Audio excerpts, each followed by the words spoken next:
Hi hello అండి. ఈ design అయితే బాగా నా దగ్గర ట్రెండింగ్ అవుతుంది. నీట్ ఫినిషింగ్ వస్తుంది. చాలా బాగుంటుందండి.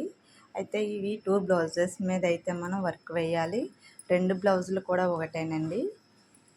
ఒకటి ఒకరిది. శారీ అయితే గ్రీన్ కలర్ అయితే వచ్చింది. Green and rose colour thread అండి ఇది. వీడియోలో వైట్ కింద కనిపిస్తుంది. ఈ 2 బ్లౌజెస్ కూడా నా బ్యాక్ ఫ్రంట్ అయితే ఇమ్మన్నారు. ఇవి కొంచెం అర్జెంటు. మధ్యాహ్నానికల్లా నేను కంప్లీట్ చేసేసి అయితే ఇచ్చేయాలి. హ్యాండ్స్కి అయితే వద్దని చెప్పారు. ఇలా బార్డర్ వచ్చేసింది. లైన్ వేసుకుంటే సరిపోతుంది, బాగుంటుంది లుక్ వచ్చును. కాకపోతే కస్టమర్కి బ్యాక్ ఫ్రంటే కావాలన్నారు. అందుకు మనం అయితే వీడియో తీసి పెట్టేస్తున్నాం. నెక్స్ట్ ఈ వీడియో నేను తీస్తానో లేదో తెలియదు కానీ అందుకే వీడియో తీసేస్తున్నాను. 2 బ్లౌజెస్ కూడా ఒకే వర్క్ అండి ఇవి. నచ్చితే కనుక సబ్స్క్రైబ్ చేసుకోవడం మర్చిపోవద్దు. లైక్ చేయడం అంతకన్నా మర్చిపోవద్దు. మన ఛానల్ని ఫాలో అవ్వండి.